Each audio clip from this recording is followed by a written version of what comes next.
ಸಿಂಹರಾಶಿ ವ್ಯಾವಹಾರಿಕವಾಗಿ, ಕೌಟುಂಬಿಕವಾಗಿ, ದಿನನಿತ್ಯದ ಖರ್ಚು ಇತ್ಯಾದಿಗಳನ್ನೆಲ್ಲ ನೋಡಿದಾಗ ಹಣದ ಅಭಾವ ಆಗಿ ಕೋಪ ತಾರಕಕ್ಕೆ ಇರುತ್ತೆ. ಯಾವ ಕೆಲಸಕ್ಕೆ ಹಣ ಬೇಕಾಗಿರುತ್ತೋ ಅದಕ್ಕೆ ಸಂಪೂರ್ಣವಾಗಿ ನಿಮ್ಮ ಹತ್ರ ಒದಗಿಸ್ಲಿಕ್ಕೆ ಆಗದೇ ಇದ್ದಾಗ ಸಿಟ್ಟು ಹೆಚ್ಚಾಗ್ತಕ್ಕಂಥದ್ದು, ಇದು ನಿಮ್ಮ ಹತೋಟಿಯಲ್ಲಿರಬೇಕು. ಕಳ್ಕೊಂಡ್ರೆ ತಪ್ಪಾಗತ್ತೆ. ನಿಮ್ಮ ಕಾಲಿಗೆ ತೊಂದರೆಯಾಗ್ತಕ್ಕಂತಹ ಸೂಚನೆಗಳಿದೆ, ಎಚ್ಚರಿಕೆ. ತಾಳ್ಮೆ ಇರಲಿ. ಆತುರಾತುರವಾದಂತಹ ಯಾವ ನಿರ್ಧಾರವೂ ಬೇಡ. ಸಿಟ್ಟಿನಿಂದ ಯಾವುದೋ ಒಂದು ತೀರ್ಮಾನಕ್ಕೆ ಬಂದರೆ ಅದು ತಪ್ಪಾದೀತು ಅನ್ನುವಂಥದ್ದು ಗೊತ್ತಿರಲಿ. ಮಾನಸಿಕವಾದಂತಹ ಒತ್ತಡ ನಿಮಗೆ ತೊಂದರೆಯನ್ನು ಉಂಟು ಮಾಡುತ್ತೆ.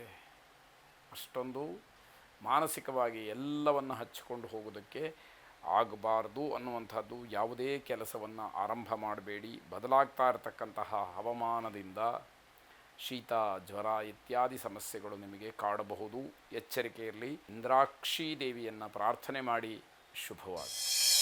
ಕನ್ಯಾ ರಾಶಿ ಲೇಖಕರಿಗೆ ಸ್ವಲ್ಪ ಸಮಸ್ಯೆ ಆಗ್ತಕ್ಕಂತಹದ್ದು. ನಿಮ್ಮ ಲೇಖನಿಯಿಂದ ಬಂದಂತಹ ವಿಚಾರಗಳು ಸಮಾಜದಲ್ಲಿ ಚರ್ಚೆಗೆ ಮುನ್ನೆಲೆಗೆ ಬರಬಹುದು, ತಪ್ಪಾಗಿರಬಹುದು. ಇದೆಲ್ಲ ಸಮಸ್ಯೆಗಳು ಅಂತ ಹೇಳಿ ನಿಮಗೆ ಕಾಡುವಂಥದ್ದಿರುತ್ತೆ. ಎಚ್ಚರ ಇರಲಿ. ಜವಾಬ್ದಾರಿ ಸ್ಥಾನದಿಂದ ನಿಮಗೆ ಗೌರವ, ಪುರಸ್ಕಾರ ಸಿಕ್ಕುವಂತಹ ಸಾಧ್ಯತೆಗಳಿರುತ್ತೆ. ಯಾವುದೇ ವಿಷಯ ಇರಲಿ, ಹೇಗೆ ಸಮರ್ಥನೆ ಮಾಡ್ಕೊಳ್ತೀರಿ ಅನ್ನುವಂಥದ್ದು ಮುಖ್ಯವಾಗುತ್ತೆ. ಹಣಕಾಸಿನ ವಿಚಾರ ತುಂಬ ಗಂಭೀರ ಪರಿಸ್ಥಿತಿಯನ್ನು ಪಡ್ಕೊಳ್ಳುತ್ತೆ. ನೀವು ತುಂಬ ಗಾಂಭೀರ್ಯದಿಂದ ಅದನ್ನು ಪರಿಗಣಿಸ್ತೀರಿ ಅನ್ನುವಂಥದ್ದು. ವೃತ್ತಿಯಲ್ಲಿ ಲಾಭ ಇದೆ, ಆದರೆ ತುಂಬ ಕಿರಿಕಿರಿಯನ್ನು ಅನುಭವಿಸಬೇಕಾಗತ್ತೆ. ಮಾನಸಿಕ ಕಿರಿಕಿರಿ ಮಧ್ಯದಲ್ಲೂ ಕೂಡ ಲಾಭ ಗಳಿಸಲಿಕ್ಕೆ ಯೋಗ ಇದೆ ಹಾಗಾದರೆ ನಿಮಗೆ ಯಾವುದು ಮುಖ್ಯ ಅನ್ನುವಂಥದ್ದು ಪ್ರಶ್ನೆಯಾಗತ್ತೆ. ಸಮಾಜ ಮೆಚ್ಚುವಂತಹ ಕೆಲಸದಲ್ಲಿ ಭಾಗಿಗಳಾಗ್ತೀರಿ. ಗೌರವ ಕೂಡ ಹೆಚ್ಚಾಗುವಂಥದ್ದಿರುತ್ತೆ. ವೈಯಕ್ತಿಕವಾದಂತಹ ಸಂಬಂಧಗಳಲ್ಲಿ ನಿಮಗೆ ವಿಶೇಷವಾದಂತಹ ಸಂತೋಷ ಸಿಕ್ಕುವಂಥದ್ದು.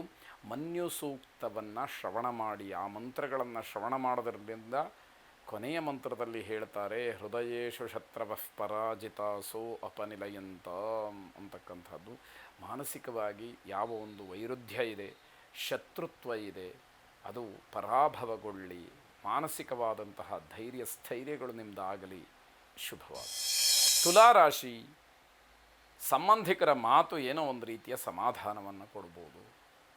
ಸಂಬಂಧಿಕರು ಆಡ್ತಕ್ಕಂತಹ ಮಾತು, ಆ ಮಾತಿನಿಂದ ಮಾನಸಿಕವಾದಂತಹ ಸಮಾಧಾನ, ನೆಮ್ಮದಿ, ತೃಪ್ತಿ ನಿಮಗೆ ಸಿಕ್ತು ಅಂತಾದರೆ ನಿಜವಾಗಲೂ ಒಂದು ಧನಾತ್ಮಕವಾದಂತಹ ಪರಿವರ್ತನೆ ಅಂತ ಹೇಳಿ ಭಾವಿಸಬೇಕಾಗತ್ತೆ.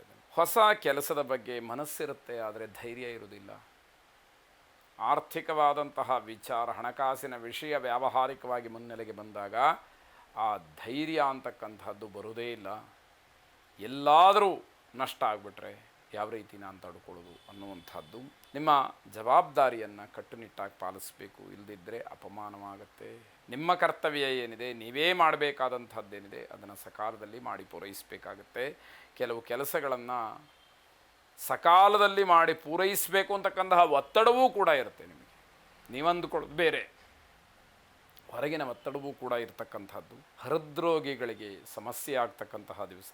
ತುಂಬ ವಿಶ್ರಾಂತಿ ಬೇಕು ಅಂತ ಹೇಳಿ ಅನಿಸುತ್ತೆ, ಆದರೆ ನೀವು ಮಾತ್ರ ಕಾರ್ಯತತ್ಪರರಾಗೇ ಇರ್ತೀರಿ, ಕೆಲಸವನ್ನು ಮಾಡ್ತಾನೇ ಇರ್ತೀರಿ. ದುರ್ಗಾ ಪ್ರಾರ್ಥನೆಯನ್ನು ಮಾಡಿ. ಜಯಂತಿ ಮಂಗಲಾಕಾಲಿ ಭದ್ರಕಾಲಿ ಕಪಾಲಿನಿ ದುರ್ಗಾ ಕ್ಷಮಾ ಶಿವಾಧಾತ್ರಿ ಸ್ವಾಹ ಸ್ವಧಾ ನಮೋಸ್ತುತೆ ಎಂಬುದಾಗಿ 8 ಸಲ ಹೇಳ್ಕೊಳ್ಳಿ. ನಿಮ್ಮ ಅಷ್ಟ ಕಷ್ಟಗಳೆಲ್ಲ ದೂರವಾಗಲಿ. ಶುಭವಾಗಿ.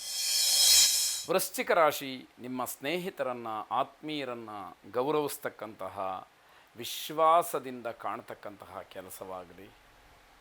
ಅವರನ್ನೂ ಕೂಡ ಗೌರವಿಸಬೇಕು ಅನ್ನುವಂತಹ ಭಾವನೆ ನಿಮಗೆ ಬರಲಿ ಅನ್ನುವಂಥದ್ದು. ಜನ ನಿಮ್ಮ ಸಲಹೆಯನ್ನು ಅಪೇಕ್ಷೆ ಪಡ್ತಾರೆ.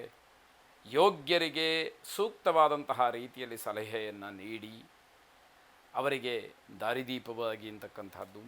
ಅಹಂಭಾವ ಸ್ವಲ್ಪ ಮಟ್ಟಿಗೆ ಕಡಿಮೆ ಆದರೆ ಒಳ್ಳೆಯದು. ನಾನು ಅನ್ನುವಂಥದ್ದು ಬೇಕು, ನಾನೇ ಆಗಬಾರದು ಅನ್ನುವಂಥದ್ದು ಗೊತ್ತಿರಲಿ. ಬೇರೆಯವರನ್ನು ಅರ್ಥ ಮಾಡ್ಕೊಳ್ತಕ್ಕಂತಹ ಒಂದು ಪ್ರಯತ್ನ ಏನಿದೆ ಅದು ನಿಮ್ಮಿಂದ ನಡಿಬೇಕು. ಯಾರ ಮನಸ್ಥಿತಿ ಹೇಗಿರುತ್ತೋ, ಯಾರು ಯಾವ ದುಃಖದಲ್ಲಿ, ಯಾವ ನೋವಿನಲ್ಲಿ ನಿಮ್ಮನ್ನು ಏನು ಸಲಹೆ ಸೂಚನೆಗಳನ್ನು ಕೇಳಿರ್ತಾರೋ ಗೊತ್ತಿಲ್ಲ. ಅದನ್ನು ಅರ್ಥ ಮಾಡ್ಕೊಳ್ಬೇಕು. ಕುಟುಂಬದವರು ನಿಮ್ಮನ್ನು ಇಷ್ಟಪಡ್ತಾರೆ, ಆದರೆ ನೀವು ಯಾಕೋ ಅದನ್ನು ಲೆಕ್ಕಕ್ಕೆ ಇಟ್ಕೊಳ್ಳೋದಿಲ್ಲ. ತಾತ್ಸಾರ ಅದು ಒಳ್ಳೆಯದಲ್ಲ. ನಿಮ್ಮ ಗಟ್ಟಿಯಾದಂತಹ ನಿರ್ಧಾರ ಏನಿದೆ ಅದು ಬೇರೆಯವರಿಗೆ ಮಾದರಿಯಾಗತ್ತೆ. ಕೆಲವರಿಗೆ ಅದು ಸರಿಯಲ್ಲ ಅಂತ ಅನ್ನಿಸ್ಬಹುದು, ಹಲವರಿಗೆ ಅದು ಮಾದರಿಯಾಗತ್ತೆ ಅಂತ ಹೇಳಬೇಕು. ಪ್ರತಿನಿತ್ಯವೂ ಕೂಡ ಹನುಮಾನ್ ಚಾಲೀಸವನ್ನು ಶ್ರವಣ ಮಾಡೋದು, ಪಠನ ಮಾಡೋದು ಅಭ್ಯಾಸ ಮಾಡಿ. ಶುಭವಾಗಲಿ.